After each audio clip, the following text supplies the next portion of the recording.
stories. Humans tell stories. Now, there are two more. We'll go a few minutes late because there are two more questions I want to get to. And the last one perhaps the most important. But Neil, there were a bunch of questions that had to do with science fiction. But please discuss speculative fiction and its role in expanding interest in or knowledge of science in general. Let me just ask a question. How many scientists here read science fiction when they were growing up? You didn't? A little bit. Put your hand up. Make it sound good. Okay, good. There we go. Anyway, Neil, what do you think? What do you think that relationship is? Well, the kind of science fiction that was coterminous with the Apollo program and the stuff that got us all excited about going to the moon and I think helped create the political support for the kind of big NASA that we've been talking about.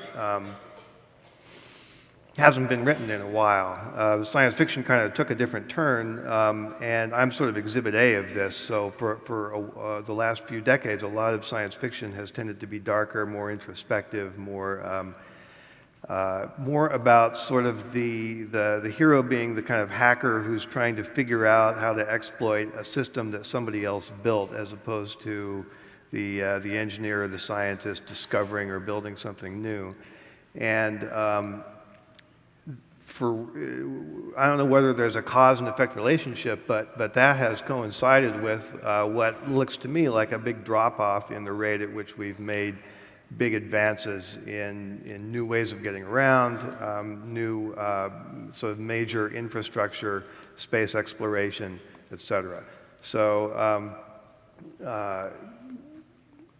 I'm trying to pay my debt to society right now by working on a project here at Arizona State, writing some science fiction in a more techno-optimistic vein.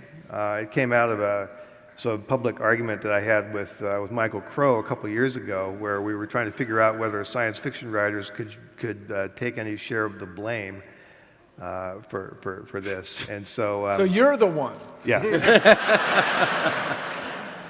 I'm the one. So we're trying this experiment. I'm writing a story about a tower 20 kilometers high for launching rockets off of. And I'm working with people here at ASU on trying to write that story in a kind of technically responsible way. So it's not just pure speculation. And we hope to have other people involved in the project as well. 20 kilometers high? Yeah. We could turn that into a sundial.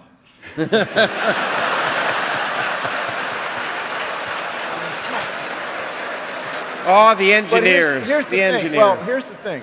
Mm-hmm. For me, I'm of a certain age. For me, it was Star Trek. Yeah.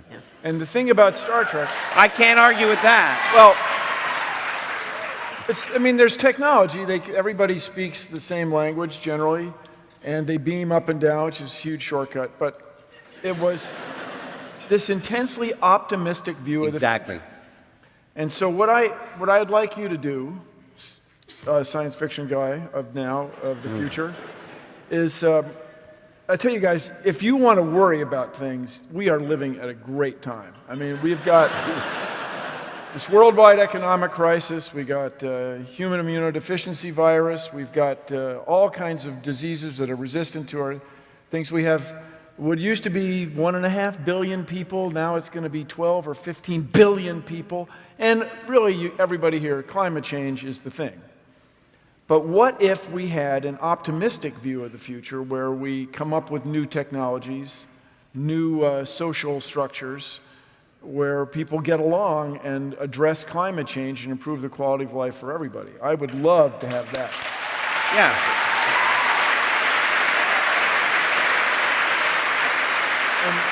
Well, just before, as a tribute to my mother, the key to this, the start of this, is to educate women. And this is half of the humans are women or female, because there's some people that are younger. Half of the humans are female, so half the scientists should be female, and that would be empowering. And I think gives us the possibility, if you have now suddenly, not suddenly, or in a few decades, have twice as many brains on the problem, we could, dare I say it, change the world. I just wanted to say that I've actually learned a lot of science from reading science fiction. I think I first came to understand information theory through reading science fiction. The point about scientific discoveries being made independently in different places at the same time, as though there's sort of something in the air. The idea that there are deep problems which we may be ill-equipped to solve, but which are maybe the scientists of 500 years hence will solve. The idea that it's arbitrary what form information comes into the brain, whether it comes in through the eyes or the ears, it's always neurons that finally do it. And so there's a kind of arbitrariness about the nature of the scientific medium. All these things, which I regard as part of my scientific equipment, I got from reading science fiction. And I think that optimism you talk about is really important. I think it really was one of the things that kept Star Trek going, for example.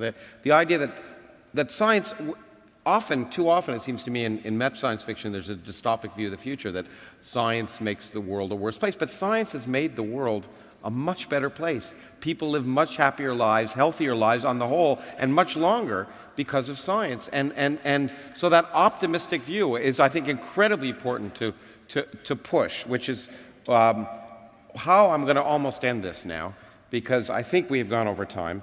There is one thing that you pointed out, and there were some questions about this, and I think I want to address it directly, which is the fact that there weren't more women on this panel. I was at the Nobel Prize ceremonies a few years ago, and they addressed the fact that there were more women Nobel laureates. And what they said was, it's a fact that because of societal issues, that women weren't encouraged to go into science.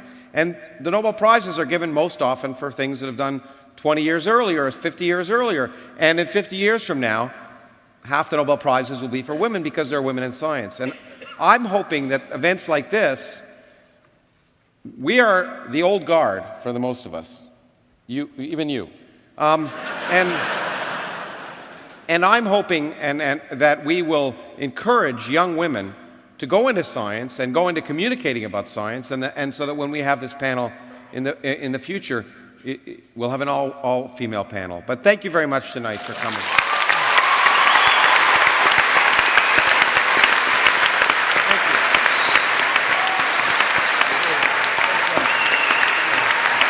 Why don't you stand up and take a bow?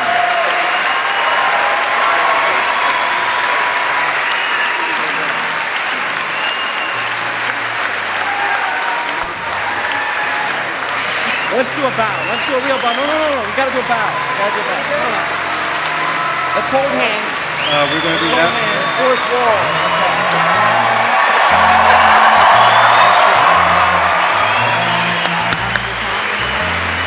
Drive home safely.